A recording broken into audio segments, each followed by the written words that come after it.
And one of the things that was so important at this outset was we felt like, trafficking is a transactional crime. All of this is being done for money. Like that's the only thing that these companies care about. Right. And in order to, make a difference here, we have to hit them where it hurts. We have to go after the money. And so we said we have to go after the credit cards to cut ties with Pornhub. And when the owner reached out, he confirmed that. He said, listen, the only thing they care about is money. If you go after the credit cards, that's the Achilles heel of Pornhub. So you're saying if Visa and MasterCard, if they will say we will not allow our credit cards to be used, that would be the worst site. thing that could ever happen to Pornhub. Yes, because they need those in order to sell ads, premium memberships, all of that. Going after having all these meetings with the credit card companies, executives, trying to present evidence and more evidence to them and saying, listen, you have to stop monetizing this content because actually it's even illegal to knowingly benefit from trafficking in the United States. Right. So at that point, if you put the knowledge on them that they're benefiting from it, then that becomes a crime against them. They're knowingly benefiting from trafficking and trying to bring this to them and saying, listen, you have to stop. But they were resisting, right? Why? Because it's so much money, you think? I think there's multiple reasons. I think it's because they feel like this is a slippery slope. If we do this here, we might have to do it there. Right. And they just don't want to take action unless they're forced to take action. So they're like, we're really concerned. This is so concerning. Thank you for bringing this to us. Give us more information, more information. I give more information. They want more information. Anyway, they're resisting, right? Mm-hmm. So Nick Kristof does this investigation. He releases the children of Pornhub. And one of the things he does in his article is he calls out the credit card companies. And when this is released, I couldn't believe the impact that it had. It started to thousands of follow-on articles. The pressure was on. Justin Trudeau in Canada was responding to the article saying how horrific what was going on was. Canadian Parliament was up in arms demanding an investigation. And the pressure was on the credit card companies. And within days of that article being released, Visa, MasterCard, and Discover joined PayPal in cutting all ties with Pornhub, leaving them only with cryptocurrency as a payment option. Incredible. This was the worst thing that could happen to Pornhub, okay? Right? And so they must have in lost a panic, it. Yeah. In an absolute panic. This is the worst thing that could happen to them. So they did basically the unthinkable for their business model, which relies on massive amounts of content because content is king for the porn tube sites. You have to understand this, that it's about getting unrestricted, massive amounts of content so that they could get picked up in Google search results so that they can drive massive amounts of traffic so they can sell all those ad impressions and make hundreds of millions of dollars a year on free porn, okay? Worst thing they could do is take content down from the site. But they started to delete millions of videos. They deleted 10 million videos and over 30 million images, basically in 24 hours. And what Financial Times called probably the biggest takedown of content in internet history. They deleted all of their unverified videos because they had no idea who was a child and who was 16 and who was 18. Right. Who was, what was rough sex and what was rape. They had no idea what was consensually recorded and non-consensually uploaded, right? And so they took down that much content. Because they're worried about the money. Yeah. They wanted to woo the credit card companies back. Right. Is they said, okay, we have to do this. They basically deleted their site. 80% of it at the time.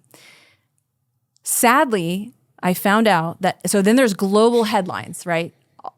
Hundreds of headlines all over the world. Visa, MasterCard, the big takedown. I found out an insider came to me months later and said, you don't know this, but 2 weeks after the credit card companies disengaged with Pornhub, they quietly snuck back to the advertising arm of Pornhub called Traffic Junkie because they have their own ad arm, right? And that's how they make most of their money. So business is going on as usual. And I said, oh my, it's like the worst thing that I could have ever, I can't believe that this is what happened. I said, what are we going to do now? And how wouldn't a CEO of Visa or one of these companies be like, yeah, we're just not going to do this anymore? How would they? Well, why wouldn't they just say, we would stop, this is bad, this isn't good, you know?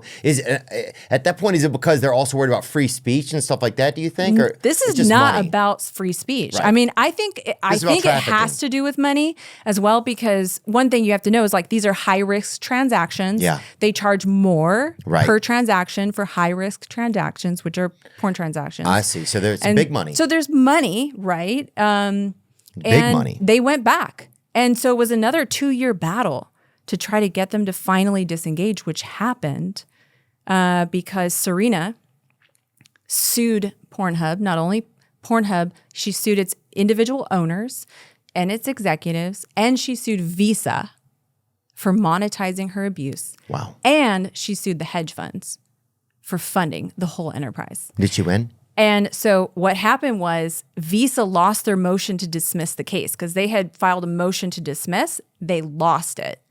And at the same time, we were able to put the pressure on publicly. So Bill Ackman was one of the heroes in this story. I mean, he knew the CEO of MasterCard, and so he was making phone calls.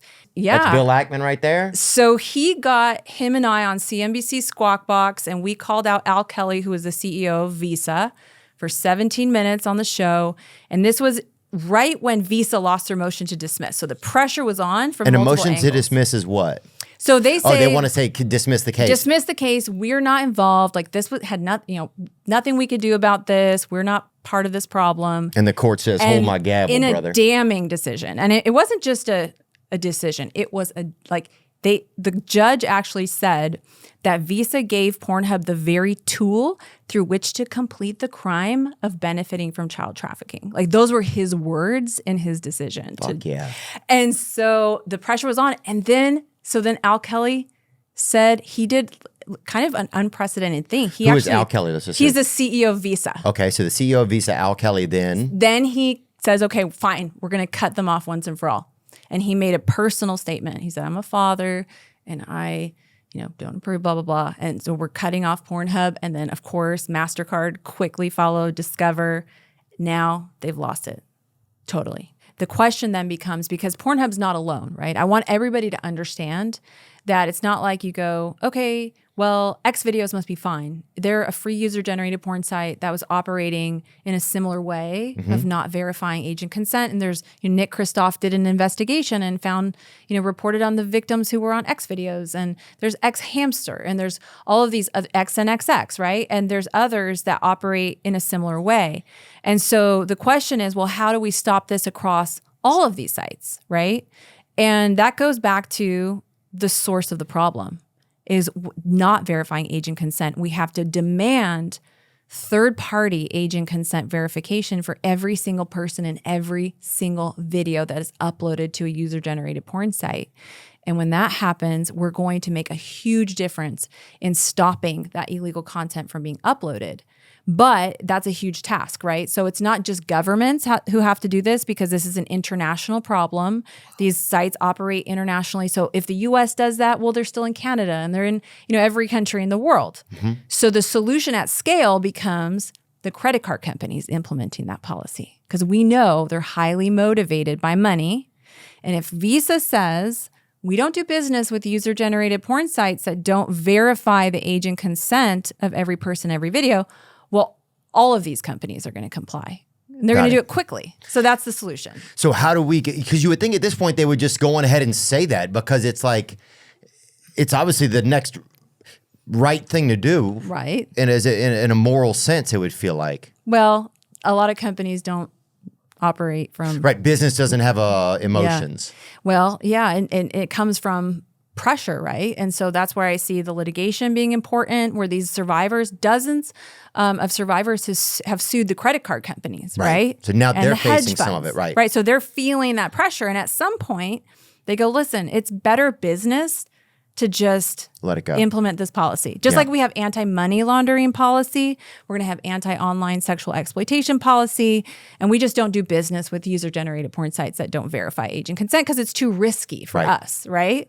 And right, because then it hits their wallet. Exactly. They're losing. It's like big pharma. It's like, litigation made a huge difference in reform in the pharmaceutical industry. We saw it in the hedge fund insider trading cases when they had big litigation and criminal prosecution, and it forced those changes to happen. So I think that could be.